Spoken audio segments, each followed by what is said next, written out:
কিন্তু এত বড় বড় সব নেতা, এত বড় বড় পদ, ক্ষমতা হাতে, পুলিশ হাতে, কি নিরীহ লোককে কেস দিবার জন্য পুলিশকে জোর করে প্রেসার দাও, ওকে কেস দিতেই হবে, নয় তোমাকে ট্রান্সফার করে দেবো, তোমাকে ডিমোশন করে দেবো।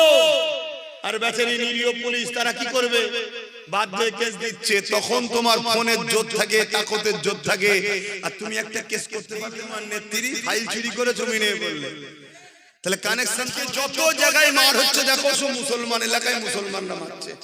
চলে যাও অমুসলিম এলাকায় কোনো অশান্তি আছে কি দেখো তো। একসাথে সব দল মিলে একসাথে বসছে, একসাথে চা খাচ্ছে, একসাথে গল্প করছে। কেন? ওরা সবাই জানে যেই জিতুক মালিক তো আমাদের। কথা বুঝে আসছে না? না, এইখানে দেখুন শুধু মুসলিম এলাকায় অশান্তি, আর করাচ্ছে কারা? মুমিন মুসলমানদের উপরে মুনাফিক মুসলমানরা ঘাড়ে বসেছে। এবারে এই ঘাট থেকে মুমিন মুসলমানরা এখন নামাতে চাইছে, কেন? মুনাফিক চিনতে পেরে গেছে, নামিয়ে দিতে চাইছে। আর যখনই নামাতে চাইছে তখনই কিন্তু অ্যাকশন হচ্ছে। আমার কথা কি আমার আব্বাদের জিজ্ঞেস করছে, সামনে আপনাকে ছোট বড় কথা বলে আর আপনি যদি চুপ করে চলে আসেন, আপনার ছেলে যদি চুপ করে থাকে, আপনি কি ছেলেকে ভালো নজরে দেখবেন? যারা আমাকে বললো তুই কিছু বললি নি, ছেলে তখন বলছো আব্বা ও যদি আপনাকে বলে কি আর যায় আসে, আপনি তো আপনিই আছেন, এটাকে আপনি খুশি মনে নেবেন? কোরআন কার কথা?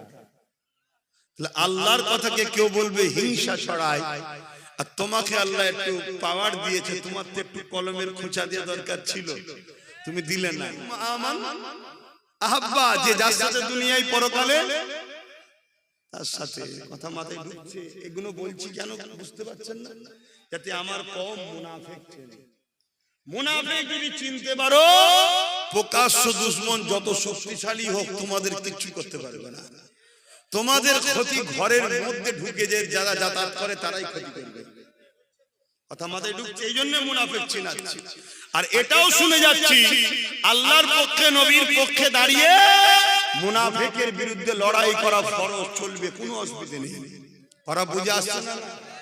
একদম খুলে বলে যাচ্ছি আল্লাহ রাসূলের পক্ষে দাঁড়িয়ে মুনাফিকের বিরুদ্ধে লড়াই করা ফরজ, চলবে, একদম শরীয়তের হুকুম।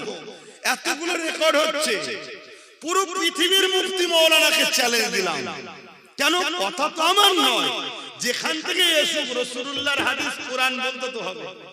তাহলে মুনাফিকদের বিরুদ্ধে তোমাদেরকে সোচ্চার হওয়া, ঐক্য হওয়া, দ্বীনের দুশমনদের বিরুদ্ধে সোচ্চার হওয়া, ঐক্য হওয়া, এটা তোমাদের ঈমানি দায়িত্ব আছে না? না, সংগঠিত হও, ঐক্যবদ্ধ হও।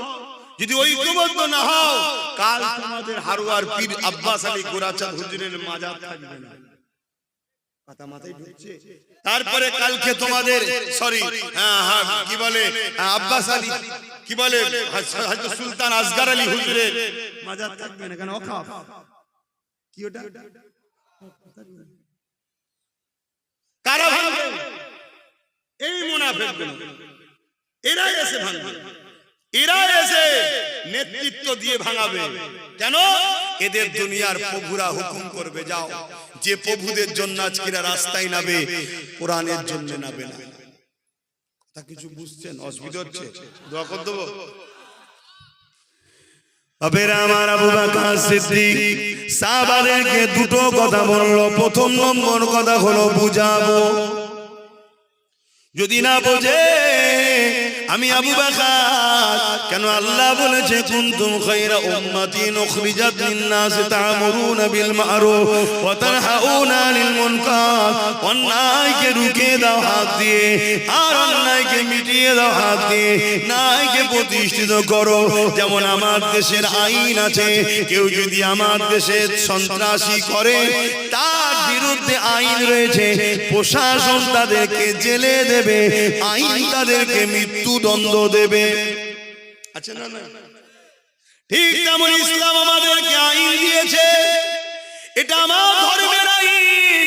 কেউ যদি জুলুম করে, সন্ত্রাসী করে, আমার আইন আমাকে জানিয়েছে, ইসলাম জানিয়েছে, তার বিরুদ্ধে লড়াই করে সমাজকে সন্ত্রাস জালিম মুক্ত করতে হবে।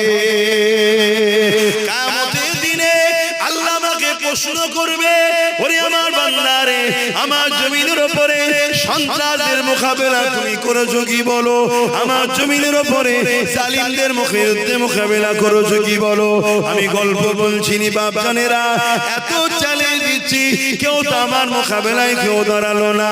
কিন্তু মনে রেখে দিও, কুনতুম খায়রা উম্মাতি উখরিজাত লিন-নাস তা'মুরুনা বিল মারুফ। আমাদেরকে আল্লাহ দুটো কাজ দিয়েছে, অন্যায়কে মিটিয়ে দাও, ন্যায়কে প্রতিষ্ঠিত করো। হযরত আবু বকর সিদ্দিক 10,000 সাহাবাদের নিয়ে মুসাইলামাতুল কাজ্জাবের উদ্দেশ্যে রওনা দিলে। কেন 10,000 সাহাবা নিয়েছে? কেননা মুসাইলামাতুল কাজ্জাব 90,000 সৈন্য নিয়ে পাহারা দিয়ে বসে আছে। কত? 90,000। আর নিয়ে যাচ্ছে কত? 10,000। 10,000 সাহাবাদের মধ্যে একটা কেউ বলেন ভাই ওর তো 90,000, একটা কেউ বলেন। কেন? 10,000 সাহাবার মধ্যে একটা চেতনা আছে, আল্লাহর খুশির জন্য জীবন দেবো। জোরে বলুন সুবহানাল্লাহ। 10,000 সাহাবা জানে আমরা তো শুধুমাত্র মাধ্যম, ফাইসাল্লাহ তো আল্লাহ। জোরে বলুন সুবহানাল্লাহ। এত কমপ্লিট তাদের ঈমান, তাই একবারও বলেনি ভাই যেছেন 10,000 নিয়ে, ওদের তো 90,000। কিন্তু আমরা অনেক সময় ঘাবড়ে যাই যে সবই ঠিক আছে, ওদের দিকে এই আছে, ওদের দিকে এই আছে, ওদের দিকে এই আছে। তোমার দিকে কিছু যদি নাও থাকে, তুমি যদি হকের পক্ষে হও, তুমি কেন ভাবছো না তোমার সাথে আল্লাহ আছে? আর আল্লাহ যার সাথে থাকে তার কোনো সমস্যা হয়? আমিও তো রাত বিরোধ ঘুরে বেড়াই। অনেকে বলে যে তুমি এইসব রাত্রিরে ঘুরছো, কিছু ছেলে পুলে কিছু নিয়ে কি হবে?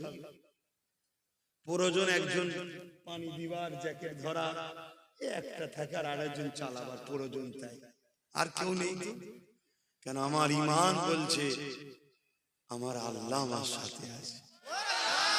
আর আল্লাহ যার সাথে থাকে তাকে যদি দুশমন সামনেও দেখে, এই মুখটা দেখবে না, অন্য দেখবে, যেটা নয় রে ছেড়ে দেবে। এ ক্ষমতা আল্লাহর আছে না নাই? তার একটা নমুনা বলে যাচ্ছি। ঈসা আলাইহিস সালামকে মারার জন্য ঢুকেছিল না, ক্রুশবিদ্ধ হয়েছিল, জানেন তো? ঈসা নবীকে মারার জন্য ঢুকেছিল। তো ঘরের মধ্যে ঈসা নবী আছে, আর যারা মারতে এসেছে সেই সর্দারদের নেতা ঢুকেছে। যেই প্রথম ঢুকেছে, আল্লাহ সঙ্গে সঙ্গে ঈসা নবীকে চতুর্থ আসমানে তুলে নিয়েছে, আর সর্দারের চেহারাটা ঈসা নবীর মতো করে দিয়েছে। এইবারে বাকি পাবলিক যেই ধরেছে, একে ধরে ফেলেছে। বলছে না রে, আমি তোদের সর্দার তো রে। বলছে সর্দার তুই তো সেই ঈসা। তাকে ধরে নিয়ে ক্রুশবিদ্ধ হয়েছে। ঈসা নবী ক্রুশবিদ্ধ হয়নি। ঈসা নবী চতুর্থ আসমানে আছে, উনি আমার নবীর উম্মত হয়ে আসবে। জোরে বলুন সুবহানাল্লাহ। কে এটা করলো? তো সেই আল্লাহ জানা নাই? আল্লাহ চেহারাকেও চেঞ্জ করার ক্ষমতা রাখে। তার তো শুধু বলতে লাগে কাফ আর নুন, কুন, ইরাদা শুধু কুন, তার মানে হচ্ছে হো যা, ফায়াকুন, সঙ্গে সঙ্গে হয়ে যায়। জোরে বলুন সুবহানাল্লাহ। হায়রে মুসা আলাইহিস সালাম লাঠি ছাড়লো, সঙ্গে সঙ্গে বিশাল সাপ হয়ে গেল। জোরে বলুন সুবহানাল্লাহ। সেই আল্লাহ আছেন না? ক্ষমতা কি কমে গেছে? নাউযুবিল্লাহ মিন যালিক, লা হাওলা ওয়ালা কুওয়াতা ইল্লা বিল্লাহ। ভরসা রাখ আল্লাহর উপরে, ভরসা রাখ আল্লাহর উপরে।